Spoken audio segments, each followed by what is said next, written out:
어서오세요. 책봇 인생입니다. 오늘은 정의의 해결사 암행의사 이야기를 비롯해 감동과 교훈이 함께하는 우리의 옛 이야기 3편을 연속 전해드립니다. 끝까지 함께 해주세요.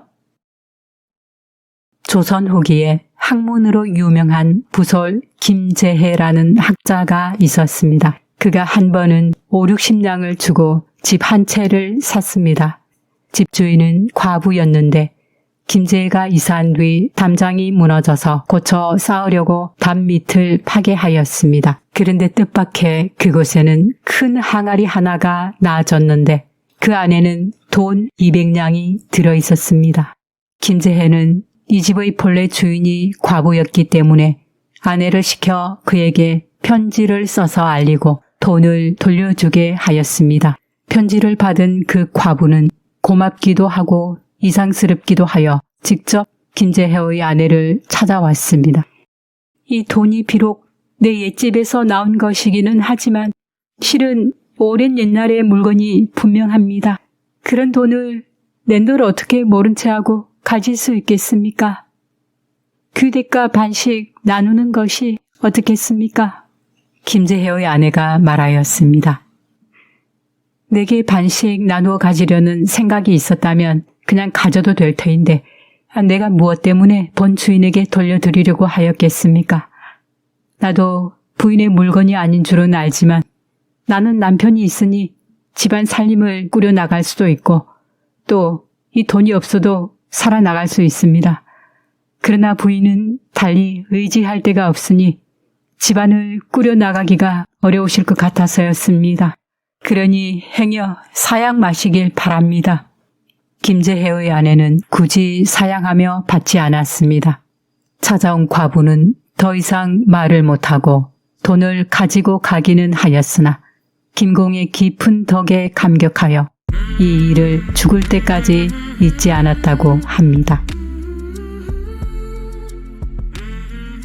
옛날 어느 고을에 어떤 대감이 감사로 있을 때 아전 한 명을 죽였습니다. 세월이 흘러 그 아전의 어린 아들이 장성하여 원수를 갚고자 서울로 들어가서 대감의 청지기가 되었습니다. 청지기가 매우 영특하였으므로 대감이 그를 아들이나 조카처럼 아끼고 믿어 매사를 모두 맡기고 밤낮으로 그를 자신의 곁에 두었습니다. 어느 날 밤에 대감이 마음이 답답해서 잠이 오지 않았는데 침소의 병풍 너머에서 칼을 가는 것 같은 소리가 들렸습니다. 몰래 일어나서 살펴보았더니 청지기가 칼로 사람을 찌르는 동작을 하고 병풍을 향하여 찌르는 자세를 취하는 것이었습니다. 대감은 속으로 이상하게 여겨 벽에 숨어서 동정을 살펴보았습니다. 잠시 후 청지기가 병풍을 열어 젖히더니 곧장 개켜있는 옷에서 가슴 부위에 해당하는 부분을 칼로 찔렀습니다. 그리고는 칼을 내려놓고서 울었는데 비오듯 눈물을 쏟으며 소리도 내지 못한 채 오열하였습니다.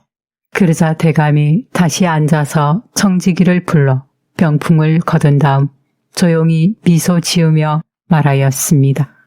방금 있었던 일은 무슨 일이냐? 두려워 말고 숨기지 말라. 모두 말해보거라. 청지기가 엎드려 울며 말하였습니다. 죽을 죄를 지었습니다. 죽을 죄를 지었습니다. 소인은 양막고을 사람입니다. 소인의 아비가 예전에 대감님의 손에 죽임을 당했습니다. 사실은 죄가 없었습니다. 그래서 소인이 반드시 원수를 갚고자 대감의 집으로 이렇게 몸을 의탁하였습니다. 기회가 없었던 것은 아니었지만 소인이 종애를 과분하게 입었기에 빨리 인연을 끊고 떠나지 못하였습니다. 이제 와서 생각해보니 세월이 흐를수록 정은 더 깊어지고 아비의 원수는 갚지 않을 수 없었습니다. 대감께 받은 은혜와 인정을 끊어버리고자 이런 흉악한 일을 저질렀습니다. 죽을 죄를 지었습니다. 너는 정말로 효자로다. 하지만 사람이 죽고 사는 것은 하늘에 달려있지 사람이 하는 일이 아닌 것이야.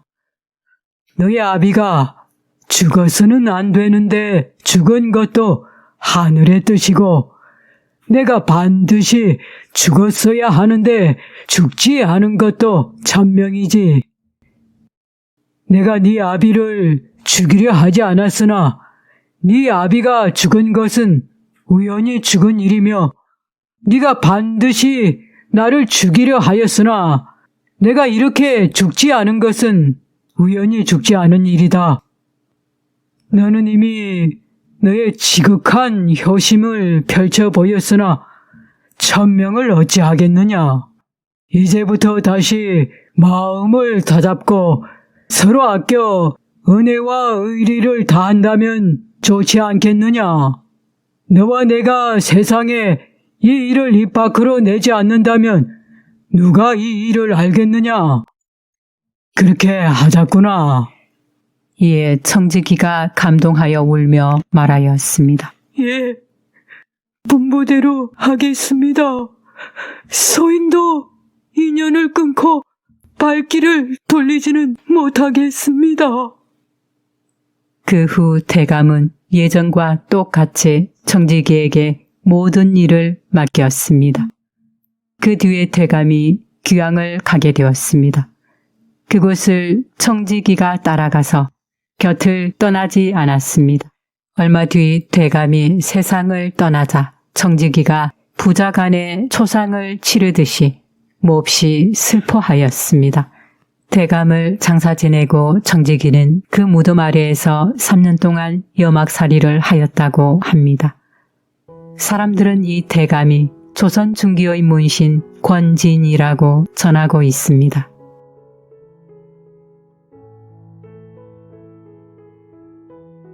옛날 충청도 아산에 한 선비가 있었습니다. 그는 우아한 말투에 견해가 명쾌하며 행실이 매우 고상하였습니다. 어느 날 한 과객이 찾아와 그의 집에 묵었는데 그 또한 비범한 선비였습니다. 주인과 손님은 뜻이 맞아 밤이 깊도록 끊임없이 이야기를 나누었답니다. 손님은 끝내 이름을 밝히지 않고 다만 이시라고만 밝혔습니다. 그 뒤로 손님이 몇 차례 더 찾아왔고 그때마다 집주인은 꼭 강하게 청하여 묵어가게 하였습니다. 어느 날 저녁에 손님이 또 찾아왔는데 집주인이 얼굴 가득 언짢은 기색을 하고서 저녁밥을 재촉해 대접하며 말하였습니다. 오늘은 집에 일이 있어 묵어가시기가 어려우니 유감입니다. 의아한 마음이 든 손님이 물었습니다. 오늘 주인장을 뵈니 평소에는 화기가 가득하던 얼굴이었는데 오늘은 언짢은 모습이니 무슨 이유인지 여쭤봐도 되겠습니까? 어두운 얼굴로 집주인이 말하였습니다. 남에게는 말 못할 일입니다. 아무튼 손님께서는 오늘 묵어가시기는 어렵겠습니다. 얼굴을 안 지가 오래되지는 않았으나 마음을 아는 깊이는 결코 얕지 않습니다. 주인장께서는 남에게 말 못할 일이 없음을 제가 잘 압니다.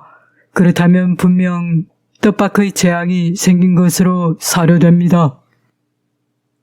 그리고는 손님은 집주인과 함께 하겠다며 끝내 돌아가지 않았습니다.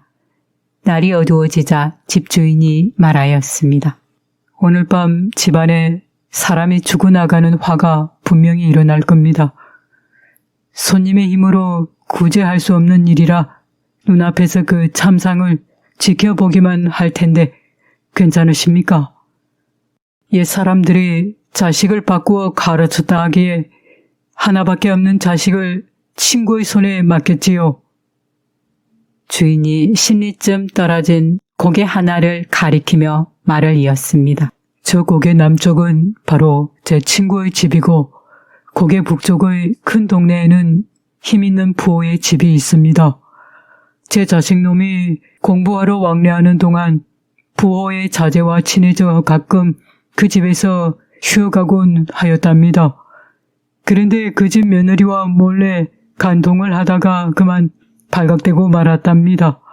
자식놈이 욕을 당하는 것이야 스스로 초래한 재앙이라 그냥 내버려 두었지요. 그런데 그 부호가 오늘 밤 우리 집에 와서 며느리를 서로 바꾸어 가겠다고 합니다. 일이 이 지경에 이르렀으니 콱 죽어서 아무것도 알고 싶지 않다는 마음뿐이었지요. 손님께서 차마 이런 일을 가만히 앉아서 보실 수 있겠습니까? 주인의 말을 유심히 들은 손님이 말을 하였습니다. 그 사람이 순간에 불을 못 참아 그런 말을 했겠지요. 어찌 감히 그런 짓을 하겠습니까? 그러니 주인장께서는 너무 염려치 마십시오. 아니옵시다. 그 사람은 모질고 사나우니 의심할 여지 없이 반드시 올 것입니다. 그리고는 손님이 잠깐 나갔다가 곧 다시 돌아와 앉더니 태연하게 이야기를 하였습니다. 주인은 마치 말 못하는 바보인 양 말없이 꼼짝 않고 앉아 있었습니다. 어느덧 한밤중이 되어 멀리 바라보니 고개 북쪽 부호의 마을에서부터 정말 불빛들이 달려오고 있었습니다. 놀란 주인이 말하였습니다. 저들이 정말 오고 있습니다. 그러자 손님이 주인을 안심시키며 말하였습니다. 주인장께서는 편안히 앉아 계시고 너무 동요치 마십시오. 조금 있으니 사람과 말이 뜰에 가득 들어찬 것이 마치 혼인 행렬 같았습니다. 소위 부호의 아들과 배행하는 자, 이 둘은 말을 타고 있었고 하인들은 가마와 함께 애워싸고 있었습니다. 그런데 그때 느닷없이 암행어사 출두를 알리는 소리가 뇌성병력같이 울리더니 어느새 뜰의 문이 닫히고 불빛이 주위를 애워쌌으며 형장이 뜰에 놓여졌습니다. 말을 타고 있던 두 사람은 형틀에 앉아 있었는데 벌써 물고를 당했다는 전갈이 왔습니다. 손님의 몸에는 어느새 조복이 걸쳐져 있었으며 아산 현감이 배알하러 왔습니다. 주인은 멍하니 넋이 빠져 아무것도 뵈는 게 없다가 비로소 정신을 차리고 나서야 손님이 바로 암행어사였다는 사실을 깨달았습니다. 엎드려 있던 하인 수십 명은 묶인 채 차례로 곤장을 맞으며 신문을 받았습니다. 그제야 손님과 아산 현감과 주인이 담소하며 서로 술잔을 건넸습니다. 손님이 아산 현감에게 주인의 뒷일을 부탁하고는 다음날 새벽이 되자 자취를 감추어 버렸습니다. 사람들은 그 손님이 바로 암행의사로 이름을 떨친 이장이라고 전하고 있습니다.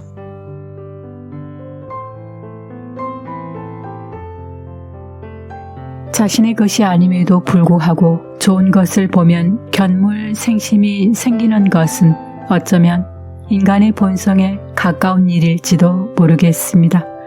하물며 그런 본성을 억누르고 심지어 돈이 든 항아리를 보고도 혼자 된 여인을 안쓰럽게 여겨 양보하며 돈을 기어코 돌려준 여인의 그 행동은 크게 본받아야겠습니다.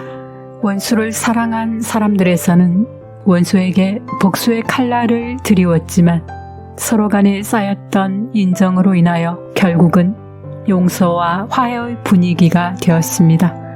공감과 이해로 사랑이라는 자비의 손길을 선택한 청지기의 넓고 따뜻한 마음을 본받을 수 있는 내용이 아닌가 합니다. 마지막 이야기는 자신의 신분을 숨긴 채 백성의 삶을 보호하는 임무를 수행한 암행의사의 이야기였는데요. 부정부패를 바로잡고 정의를 세우려는 그의 용기와 정의로운 행동에 대한 이야기는 오늘을 살아가는 우리에게 중요한 교훈이 될 수 있을 것입니다. 오늘 이야기는 여기까지입니다. 긴 영상 시청해 주셔서 감사합니다. 저는 더 유익한 내용의 영상으로 또 찾아뵙겠습니다. 시청해 주셔서 감사합니다. 책벗 인생이었습니다.